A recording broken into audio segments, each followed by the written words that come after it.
देखिए फ्रेंड्स, इसका आगे चक्का किस तरह से आवाज़ आ रहा है दोस्तों। देखिए फ्रेंड्स, किस तरह से आवाज़ कर रहा है। चलिए दोस्तों, चक्का खोल के देखते हैं।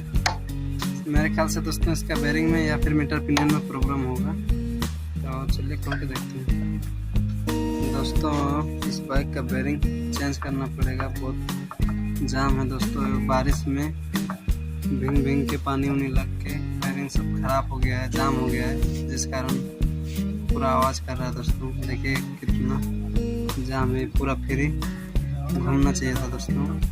पूरा ताकत लगाना पड़ रहा है मेरे को घुमाने के लिए। चलो दोस्तों, बेरिंग चेंज करने के बाद दिखाते हैं। देखिए फ्रेंड्स, अभी हम लोग का चक्का सही हो चुका है, अभी कोई आवाज़ नहीं है। इसमें न्यू बेरिंग लगा दोस्तों। जय हिंद दोस्तों।